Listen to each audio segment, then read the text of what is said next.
सुबह सुबह प्रभु जी दया तेरी नहीं है, रात भर तेरी वफादारी भी। सुबह सुबह प्रभु जी दया तेरी नहीं है, रात भर तेरी वफादारी भी। वर्णन करूं मैं कैसे प्रभु जी, करता रहूं मैं बस तेरी स्तुति।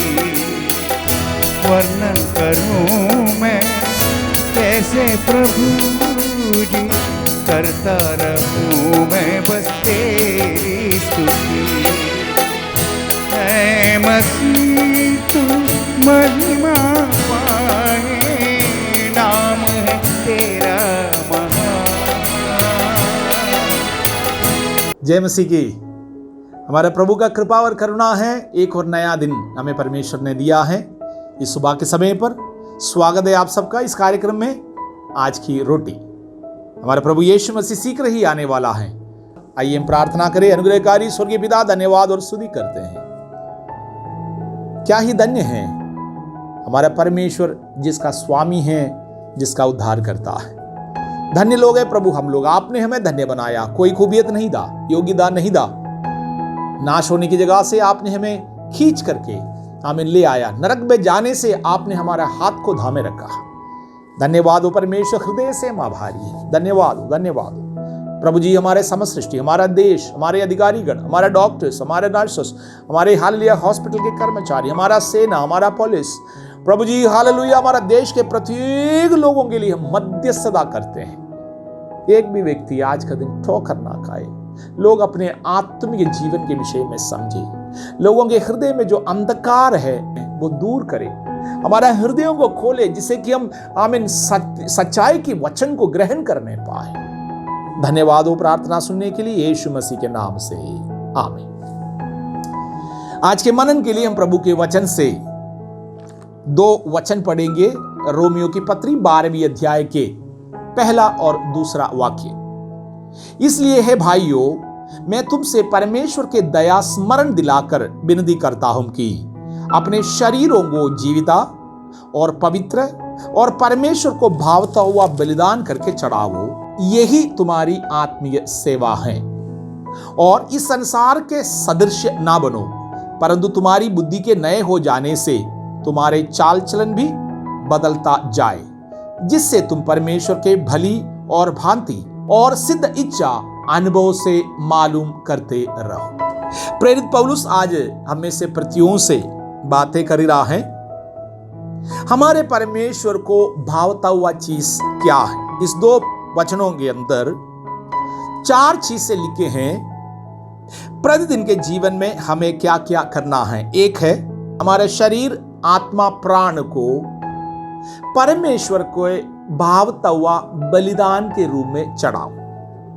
आपको पता है, जब कोई बलि के वेदी में किसी जानवर को लेटाता है, उस बलि के वस्तु का कोई भी शर्त नहीं है, उसका वध किया जाता है। जब प्रभु के वचन कहता है हमारे शरीर को प्रभु को भावता हुआ बलिदान करके चढ़ाए,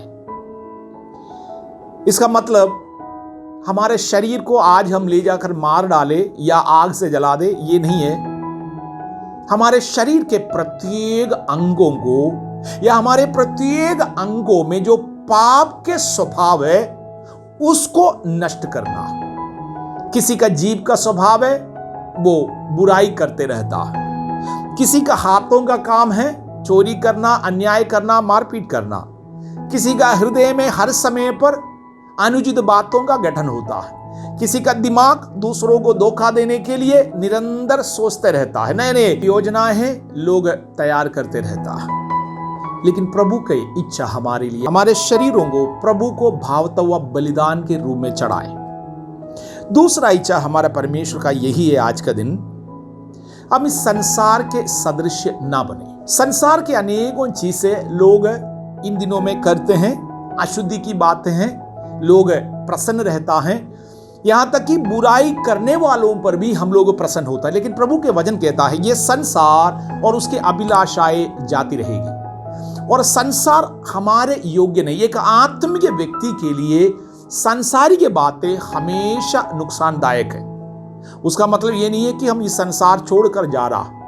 अगर आप संसार छोड़कर जा रहे हो फिर कोई दिक्कत नहीं है, लेकिन इस संसार में रहते समय पर आपके लिए और मेरे लिए प्रभु का उपदेश है इस संसार के प्रत्येक बातों से जीत हासिल करना। संसार के पाप और मलिनता में हम नहीं उतर सकते, संसार के लोगों के हाँ में हाँ नहीं मिला सकते हैं, लेकिन उसके मध्य में रहकर एक राजदूत के समान, प्रभु के संतानों के समान, प्रभु के गवाह के समान और परमेश्वर अंधकार के राज्य में हम लोगों को उजियाले के राज्य से भेजा गया। हम लोग राजदूत होने के कारण हम उसमें नहीं, प्रभु के धार्मिकता और पवित्रताई में रहकर संसार के अभिलाषाओं को हम पूरा ना करें। तीसरा, प्रभु के वचन में लिखा है धार्मिकता और सच्चाई और परमेश्वर के इच्छा क्या है उसको जानने के लिए आज कोशिश करें। हमारे स्वभाव की प्रार्थना, जब भी हम प्रार्थना करते हैं, हमारा प्रार्थना में, हमारे वचन के अध्ययन में हमेशा ये देखें प्रभु आज के दिन मेरे लिए आपका इच्छा क्या है। हमारे परमेश्वर के इच्छाओं पर जो चलेगा तब कहा जाएगा कि वो व्यक्ति आत्मिक व्यक्ति है। हम धर्मी तब बनते हैं जब हम परमेश्वर की इच्छाओं के अनुसार चलते हैं। मानुषिक बुद्धि से कोई धर्मी बन नहीं सकता है, मानुषिक रीति रिवाज से, कार्यक्रमों से कोई धर्मी बन नहीं सकता है। आप श्वेत वस्त्र धारण करें, आप तपस्या करें, आप बुद्धि से कुछ भी करता रहे, इससे हम धर्मी नहीं बनते हैं। धर्मी तब बनता है जब हम यीशु मसीह के लहू के द्वारा धोकर अपने पापों को शुद्ध करेंगे और क्षमा पाएंगे और पवित्र आत्मा के सामर्थ्य में आएंगे। यीशु मसीह के धार्मिकता जब हमें आएंगे हम कह सकता है हम धर्मी हैं। चौथी बात है, इस पद में लिखा है हमारे बुद्धि के नए हो जाने से। हर एक दिन हमें अपने जीवन को परखना जरूरी है। कल जिस प्रकार थे ऐसा नहीं है आज का दिन। कल आप जितना प्रभु के वचनों में चले थे, आज हम नहीं कह सकता है कल का दिन हमने धार्मिकता के काम किया, आज के दिन हम कुछ भी कर सकता है। प्रभु यीशु मसीह के आगमन तक तुर्क के प्रधान स्वर्गदूत एक दिन तुर्की फूकेंगे यीशु मसीह के आगमन के से पहले। उस दिन हम क्या उस तुर्की की आवाज को सुन पाएंगे? हमारे हृदय के नए हो जाने से, प्रतिदिन एक नया अवस्था में, प्रतिदिन सुबह, ये वचन इसलिए दिया जा रहा है प्रतिदिन अपने हृदय को हम नया करते जाए। जैसे में मालूम है हमारे शरीर में हर एक सेकंड हमारे हालेलुया लहू जो हर एक नसों में दौड़ता है वो वापस हृदय में जाके शुद्ध होता है। अगर वो शुद्ध नहीं हुआ, आपका हृदय अगर इस प्रकार खून को पंप करना छोड़ देता है, हमारा शरीर में जो लहू है वो प्रदूषित हो जाते हैं, मृत्यु भी सुनिश्चित है। इस प्रकार आत्मीय लोगों, ये वचन हमारे लिए जीवन देने वाला हालेलुया लहू है, यीशु मसीह का लहू है। इसलिए ये वचन सुनकर अपने हृदय को प्रतिदिन हम नया करें, प्रभु की इच्छाओं को जाने, संसार के अनुरूप ना बने, हमारे शरीर, आत्मा, प्राण को प्रभु को भावता हुआ बलिदान करके चढ़ाए। आज के दिन परमेश्वर आपके हृदयों से बातचीत करे, आपको नया व्यक्ति बनाए, यीशु मसीह के नाम से आमीन।